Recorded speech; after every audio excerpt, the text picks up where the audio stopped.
I'd like to start this episode with a thank you to those who tuned in to the first episode of Shore Central and to Zooman303 for his comment. I really appreciate that, my man. Almost 100 of you tuned in to the first episode of Shore Central, and 16 of you have subscribed to the channel. So thank you especially for that. It would be huge if we could get our subscription number closer to that viewership. In fact, while I do my funky intro thing, you go do that. It's so free, even Paw Paw subscribed.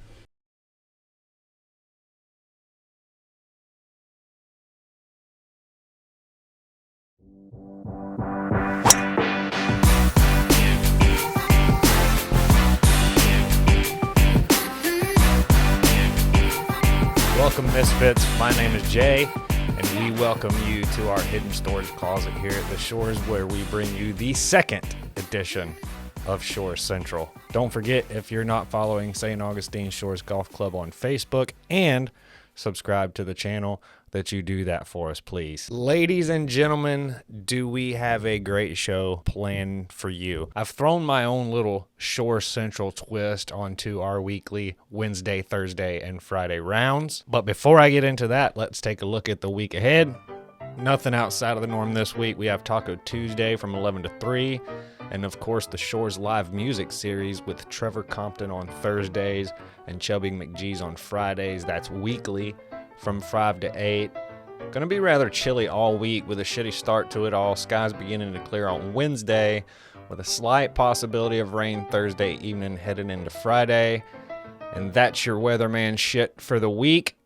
For absolutely no other reason but for the sake of showbiz, I decided to start keeping score of the weekly rounds that we cover here on Shore Central. I've developed a collective and exclusive point system that Shore Central will use to keep track of the weekly Wednesday, Thursday, and Friday games. To win this cup with no name, each player will earn points weekly in the following ways.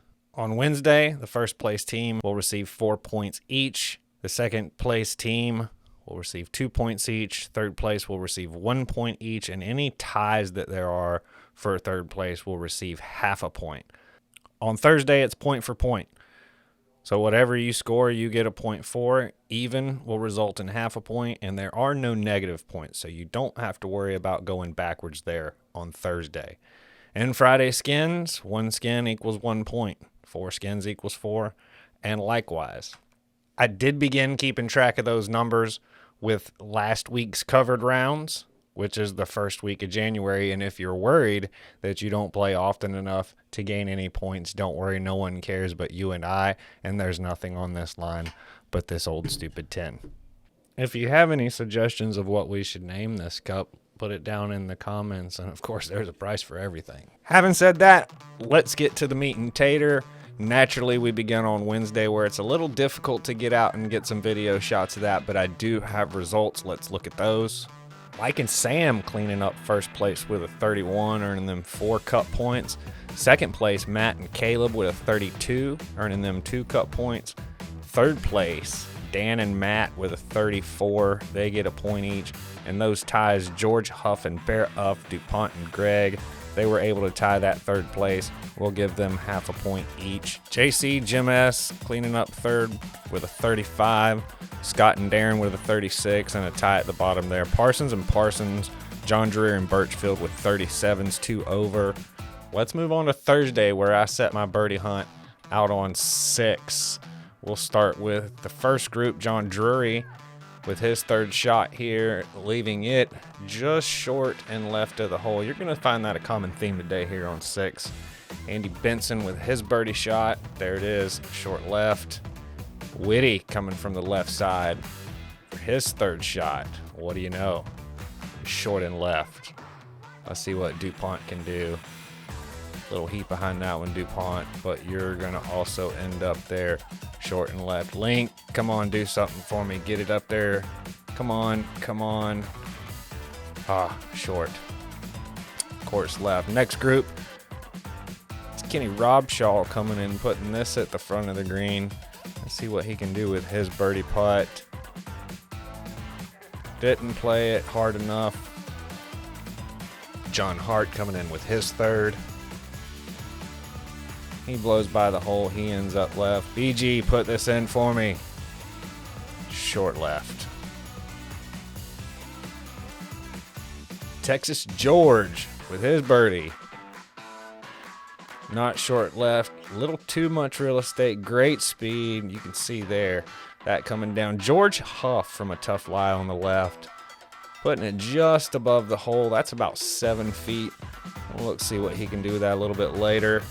Nate coming in with his third from off the green. That's going to blow by just a hair, doing himself with a tough putt for par. This is actually Brent's drive. This is a second shot for him, but he is gonna fall fate to the number 6 curse. Bottom left, he misses that birdie putt, ends up with a par. Barrett needing a birdie putt here, but unfortunately, short left. What do you know? George, you're the last one here, man. Last one to putt out on 6 in the Stableford. Show me something. Like the veteran professional he is, there's a birdie putt. That'll earn George a skin on 6. We'll look at that in just a little bit, but let's take a look at the Stableford results. Kenny Robshaw +5, earning him the same amount of cut points. DuPont +3. BG, Andy Benson, Brent +1. John Drury, good job on that even. I know the scoreboard does not show you getting the half a point, but I promise you the final results do.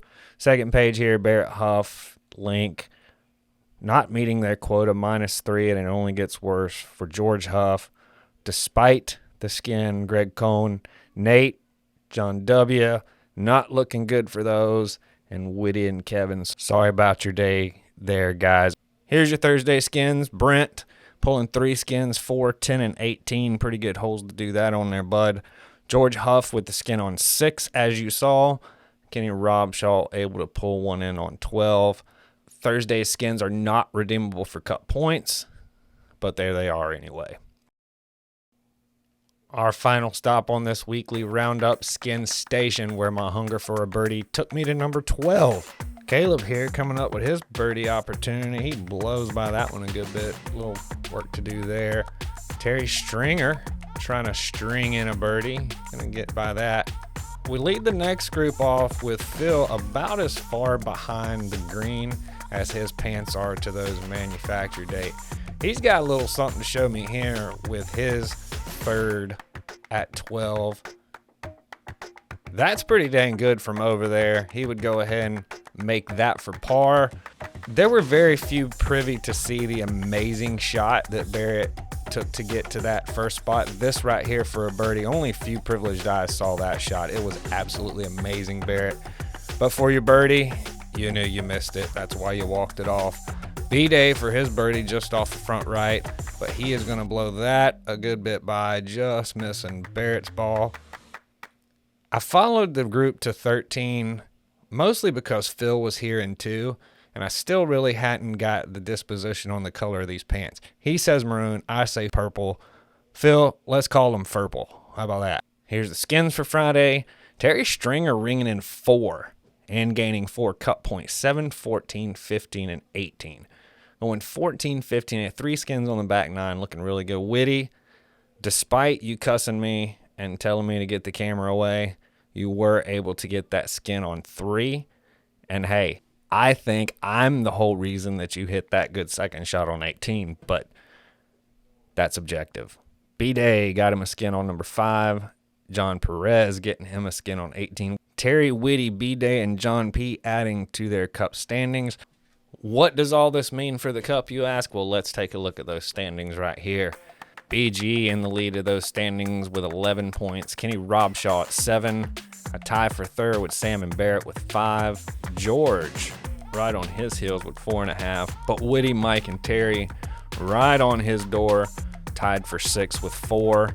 And then Greg Cohn and DuPont cleaning up the bottom of the top 10 there, tied with 3.5 points. Once again, this does include both covered weeks so far this year. That would be the first week of January, and of course this covered week, which is the second week of January. Other than that, and wishing you a great third week, on behalf of Shore Central and the entire Shores fam, please fill your divots, tip the staff, and keep the cart tires dry. I'm Jay, that's a wrap.